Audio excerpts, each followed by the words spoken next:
Hello friends, ఈ రోజు మీ millet noodles తయారీ వ్యాపారంలో మీకు అవసరమైన వివిధ వ్యక్తుల గురించి తెలుసుకుందాం. వారి పాత్రలను అర్థం చేసుకోవడం మీ వ్యాపారాన్ని తెలివిగా పెంచుకోవడానికి మీకు సహాయపడుతుంది. మేము నియామక వ్యూహాన్ని కూడా చర్చిస్తాము.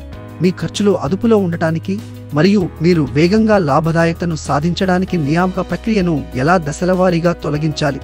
సరిగ్గా కార్మికులు ఎక్కడ అవసరమో తెలుసుకోవడానికి ఫ్యాక్టరీ మరియు యంత్రాల లేఅవుట్తో ప్రారంభిద్దాం.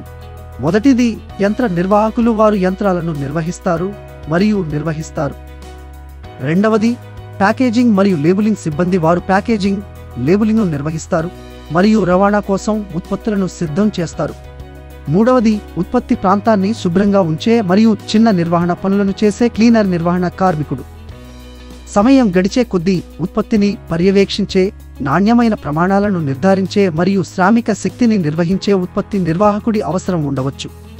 ఉత్పత్తులు నాణ్యత ప్రమాణాలు మరియు నియంత్రణ అవసరాలకు అనుగుణంగా ఉన్నాయని నిర్ధారించడానికి నాణ్యత నియంత్రణ ఇన్స్పెక్టర్ అవసరం కూడా ఉంటుంది. చివరగా కార్యకలాపాలు పెరిగినప్పుడు ఆర్థిక, పేరోల్ మరియు బుక్ కీపింగ్ను నిర్వహించడానికి ఒక అకౌంటెంట్, బుక్ కీపర్ అవసరం అవుతుంది. ఇప్పుడు ఈ వ్యక్తులను 3 సంవత్సరాలలో మీ వ్యాపారంలోకి ఎలా తీసుకురావాలో చూద్దాం.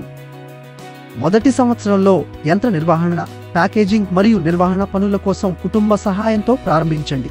ఇది డబ్బును ఆదా చేస్తుంది మరియు నేర్చుకోవడానికి మీకు సహాయపడుతుంది. 2 లేదా 3 సంవత్సరాలలో మీరు బాహ్య సిబ్బందిని పొందడం గురించి ఆలోచించవచ్చు. 2 లేదా 3వ సంవత్సరంలో మీరు 100% సామర్థ్యాన్ని చేరుకున్నప్పుడు నాణ్యత నియంత్రణ తనిఖీ కోసం ఎవరినైనా నియమించుకోండి. 3వ సంవత్సరంలో విస్తరించండి మరియు ప్రత్యేకత సాధించండి. మీ వ్యాపారం పెద్దదిగా ఉన్నప్పుడు ఎక్కువ మంది మెషిన్ ఆపరేటర్లను మరియు ఎక్కువ మంది ప్యాకేజింగ్ మరియు లేబులింగ్ సిబ్బందిని, అలాగే ప్రొడక్షన్ మేనేజర్ మరియు అకౌంటెంట్, బుక్ కీపర్ను నియమించుకోండి.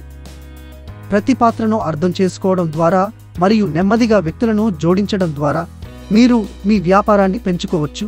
వ్యాపార్ కోచ్ ఛానల్ని సబ్స్క్రైబ్ చేయండి. మీ వ్యాపార ప్రయాణానికి ఆల్ ది బెస్ట్.